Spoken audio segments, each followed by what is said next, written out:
Hey creative friends, it's Gwen and I'm back today with another scrapbooking process video. Today's share is part of Challenge Me, Challenge You, the series that I am doing with Sue Plum, where we challenge each other to use our stash in new and interesting ways. I will be using Cocoa Vanilla Studio Daydream Collection for today's share, and I'm nervous because I have to do some stamping. Before we get into that, I am going to prepare the background for the layout.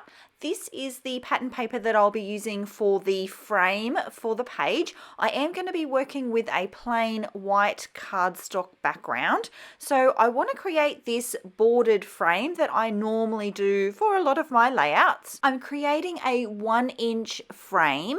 So I position the paper on the base plate of the trimmer there at the 1-inch mark, and then using the cutting blade, I cut from between the 1-inch mark and the 11-inch mark. And then I rotate the layout 4 times to create that frame. I'm also going ahead and trimming my photo. As you can see, I don't measure any of this.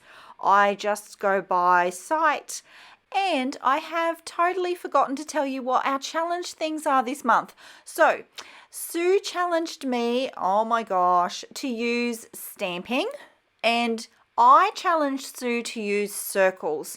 And it was kind of a double-edged sword for me because I actually struggle to use circles myself. So I feel like this challenge is kind of a challenge on both fronts. The mixed media stamping part as well as the featuring circles part. But then I remembered that I had ordered this stamp from Viva Las Vegas Stamps. They're a company that Sue had recommended to me ages ago, and I did order 3 stamps from them.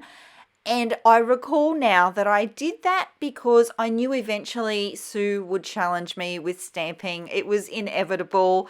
And I thought, you know what? It might be nice to have some of the ones that she recommends and she likes. And I had ordered them. So they were in my stash. And luckily, it was round. So I feel like I was able to tick both of those boxes, which is difficult for me, all in the one product. So a round stamp, tickety tick. Now you can also tell that I'm not really that into mixed media because I've stamped with Distress Oxide. That was the only stamping pad that I have. They're the only kind of inks that I own. And I'm all about using what I have, so I have gone ahead and used it to do the stamping. It hasn't been the best, and I'm sure there are so many other better options, but I really like how it turned out. I really love the yellow. This one I think is called Fossilized Amber, and it's a really pretty shade of yellow that blends with the colors in the collection really well.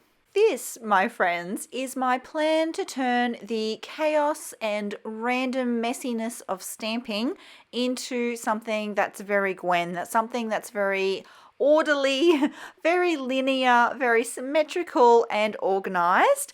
I'm going to create a background with the circles. I used my silhouette to cut out a bunch of circles, which is the ones that I used for the stamping. And then I also inserted the inner part of the pattern paper that I had cut out for my frame.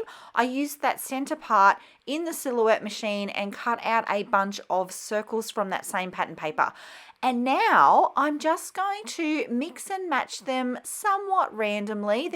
I'm just trying to make sure that there's no two similar patterns the same side by side. And I'm just going to line them up beautifully. I then have added some stitching, and I'm going to use that as the base for my page, so the anchoring point for the whole layout. I am really loving doing this challenge with Sue. I'm loving that I'm sort of stepping outside my comfort zone a little bit, but also that I'm taking items in scrappy sort of supplies that are definitely out of my comfort zone, and I'm kind of pulling them into my comfort zone. I'm making them work for me. So instead of me deciding that I need to be a better stamper or to enjoy messy mixed media, I'm like, no. I need to make the messy mixed media part of the way that I like to create. So exactly like I've done here. I've made something that could be very messy and very unpredictable, and I've adapted it to a way that's very clean, very simple, very linear, and that's the way that I like to create. I really hope as you watch these videos and enjoy the series that they get you thinking about your supplies a little bit differently as well. So back to the layout, I am working largest embellishments to smallest, and I did have a couple of sets of floral clusters pre-fussy cut out. These ones are quite big, so it's good to get them onto a layout. I had auditioned them a few other times and they were too large, so they fit beautifully here, so really happy to use those up. I also lock in my title. I'm going with my sunshine. This is a really happy, sweet little page. I have scrapbooked this photo in the past and I just wanted to do it again. My baby is getting big now, so I am really enjoying scrapbooking some of the older photos of her.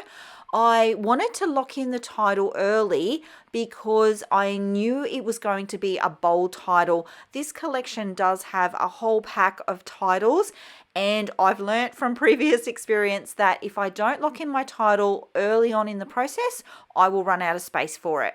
I'm super happy with that placement, so I'm going to make sure it is nice and level using my T-square ruler. Next up, I'm going to fussy cut out a couple of butterflies for my layout. This collection came with a pattern paper that was just full of butterflies that you could fussy cut out in all the colors. So I'm going to be using 3 for my page, and I'm going to use them to help draw the eye around the layout. But first, I realized too at this point that I had not crossed off my title from my die cut titles pack. So as you can see here, I do cross them off as I go, and that's so that the next time I go to create a page, I can just look at the back of the pack there and see what titles I have available. I am on a mission to use them all up with this collection. I've also done a sweep of the ephemera in the collection, and I did find this really sweet sun motif, so I am going to use that. I like that it's a circle and it's similar in size to the circles that I already have, and it also nods to my title, My Sunshine. I had not planned that. Love how that turned out. I do wish that I didn't place it directly over the top of one of the stamped circles, just because there's only now 4 showing, and I didn't want to cheat on the challenge. It just worked out that way. The reason it balances out really lovely there is because of the placement of the other yellow circles, so I hope you forgive me for that. I felt like it fit too well not to include it. I am going to add now some of the accessory stickers. I love these things. They're a beautiful finishing touch to a layout. There's so many lovely sentiments that help tell the story, and I am going to add quite a few on this page. They're all going to be added with some foam tape for dimension. And I'll also share here some images of the layout, some close-ups, so you can see the little details that I've added along the way. Thanks for being here, my creative friends. If you like the way that I scrapbook or the way that I chat about the way that I scrapbook, you'll want to check out this video right here. It features more beautiful Coco Vanilla Studio Daydream collection. It's sure to inspire. I'll see you all next time. Until then, bye.